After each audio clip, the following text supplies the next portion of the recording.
గుంటూరు ప్రభుత్వ ఆసుపత్రిలో సదుపాయాలను పరిశీలించారు ఆరోగ్య శాఖ మంత్రి సత్యకుమార్. ఒక్కొక్కటిగా సమస్యలను అధిగమిస్తున్నామని అన్నారు. ఆసుపత్రిలో కొత్తగా ఏర్పాటు చేసిన సిటీ స్కాన్ సదుపాయాన్ని మంత్రి ప్రారంభించారు.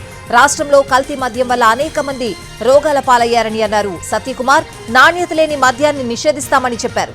ఆరోగ్యశ్రీని కొనసాగిస్తామని, ప్రజారోగ్యంపై ఎన్డీఏ ప్రభుత్వం ప్రత్యేక శ్రద్ధ పెడుతుందని అన్నారు మంత్రి.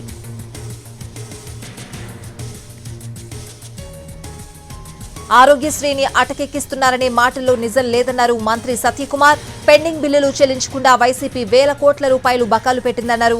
6,000 కోట్ల రూపాయలు బకాయిలు ఉన్నాయని, పాత బకాయిలు చెల్లించాలంటూ ఆసుపత్రుల యాజమాన్యాలు కోరుతున్నాయంటున్న మంత్రి సత్యకుమార్తో మా ప్రతినిధి కృష్ణ ఫేస్ టు ఫేస్. 25 లక్షల పైనే వస్తుంది. 25 లక్షల దాకా ఖచ్చితంగా ఇస్తాం ట్రస్ట్ నుంచి. దానిపైన కూడా అవసరం ఉన్న చోట లెటర్ ఆఫ్ క్రెడిట్ ఇస్తాం.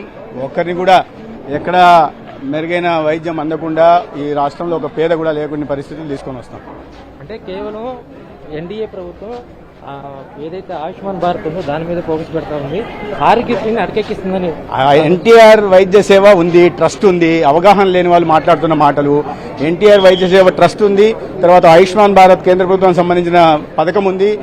ఈ రెండుతో కలిపి ఒక ఇన్సూరెన్స్ కూడా మోడల్ తీసుకొచ్చి, హైబ్రిడ్ మోడల్ తీసుకొచ్చి 25 లక్షల వరకు ఉచిత వైద్యం అందేలాగా పేదలకి ప్రజాప్రభుత్వం నిర్ణయం తీసుకున్నది. అది ఏ మోడల్లో ఉండాలనే దాని మీద, విధి విధానాలు ఎలా ఉండే వాటి మీద ఇప్పుడు ముఖ్యమంత్రి గారు ఆ సమీక్ష నిర్వహిస్తూ ఉన్నారు.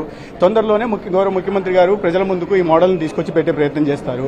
అయితే గతంలో లాగా మాయమాటలు చెప్పి, ఉత్తిత్తి మాటలు చెప్పి, లేనిపోని ప్రొసీజర్లు పెట్టి, ఇష్టమైన ఆసుపత్రులను అంపనాలు చేసి ప్రజల్ని మోసం చేసే ప్రయత్నం ఈ ప్రభుత్వం చేయదు. వీళ్ళు ఏదో చిత్తశుద్ధి ఉందని మాట్లాడుతున్న వాళ్ళు 2100 హాస్పిటల్ బకాయిలు పెట్టారు. ప్రతి సంవత్సరం సగటున 13 సార్లు 14 సార్లు ప్రైవేట్ హాస్పిటల్ యాజమాన్యం నోటీసులు ఇస్తా ఉన్నింది.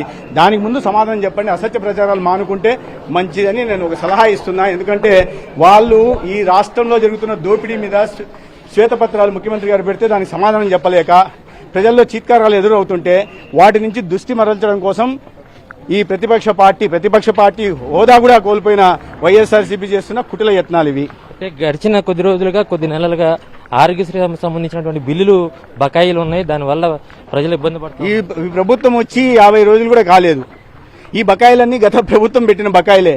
వాటినే చెల్లించమని ప్రైవేట్ ఆసుపత్రుల యాజమాన్యం కోరుతా ఉంది. వాటిని చెల్లించడానికి అన్ని ఖాళీ చేసి పెట్టారు.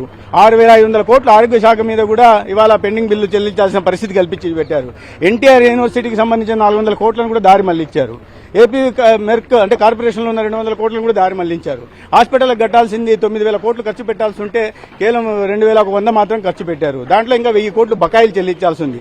అంటే ప్రజా ఆరోగ్యం మీద, వైద్య విద్య మీద ఏమాత్రం చిత్తశుద్ధి గతంలో ముఖ్యమంత్రిగా పనిచేసిన జగన్మోహన్ రెడ్డి గారికి ఉన్నిందో మనం దీన్ని బట్టి అర్థం చేసుకోవాలి. మొత్తంగా ప్రజారోగ్యం మీద ఎన్డీఏ ప్రభుత్వం చిత్తశుద్ధితో పనిచేస్తుందని, కేవలం 25 లక్షలు కాదు, ఆరోగ్యశ్రీ అవసరమైన చోట 25 లక్షలు మించైనా ఖర్చు పెట్టడానికి ఎన్డీఏ ప్రభుత్వం సిద్ధంగా ఉందని ఆరోగ్య శాఖ మంత్రి చెప్తున్నారు.